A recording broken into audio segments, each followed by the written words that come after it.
everyone, this is Lock and I. Welcome back to another video on the Great Builds YouTube channel, and today I'm going to be showcasing a set that I recently purchased and modified, which is the Japanese Maple Bonsai from the LEGO Botanicals theme.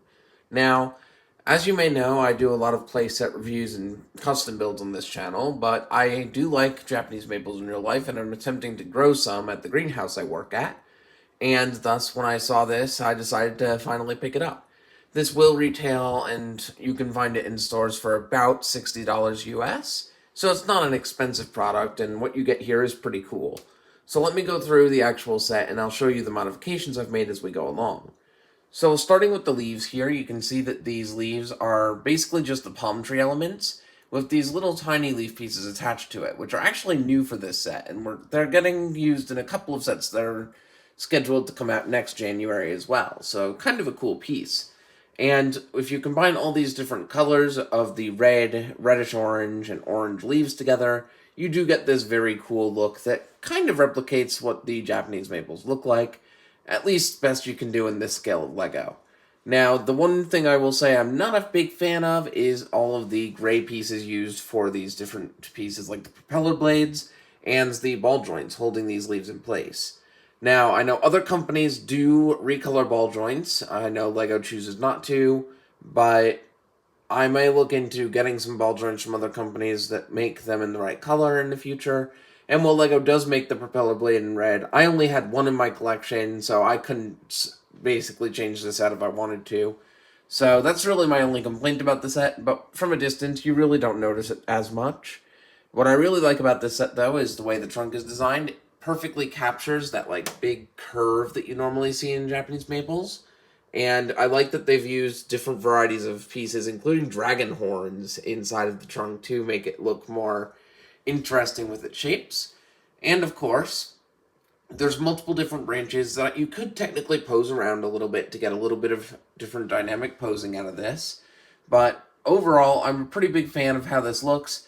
But going back down to the trunk of the tree, it's actually hooked into the pot via a Technic connection. So I can pick up the tree and it really isn't going to go anywhere. So pretty strong and sturdy. Something that I enjoy to see.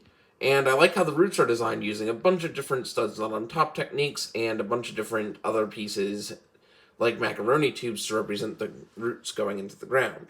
Now this is where I've made a modification to the set.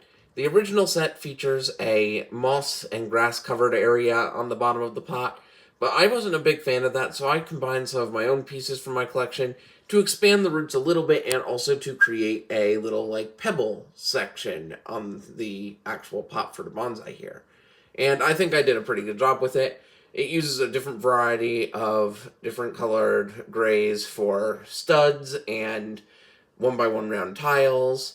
And I think it turned out pretty well. I will say the pot this comes in is also a very fun build. It uses some arch pieces, which are slightly different from the arch pieces that I'm used to using. Apparently they redid the mold somewhere in the past couple of years, and I never realized it. But I do like how this looks, and it stands up on some little tiny legs, so I'm very, very thrilled with how this set came out. Now, is this set in its base form worth purchasing? I don't know. If you've come to my channel and like some of my other reviews, I would actually not recommend this set for you. It's not really a play set, it doesn't come with any minifigures, and it's just a display piece, so unless you want to really like the display of it, and you're a fan of Japanese maples, or the plant that you choose to get from Botanicals, I don't really see a reason anyone getting this, because it's just a display piece. However, I personally do really like this, and I'm really excited to have this displayed in my dining room now because I'm a big fan of Japanese maples, and this is a perfect mesh between my favorite plant and LEGO sets. So I hope you all enjoyed this video. I know it was a short one. I've got more videos coming out today as well because today's a pretty special day that I'll explain in another video. So I hope you all enjoyed this video. Stay tuned for the next one, and I hope you all have a great day.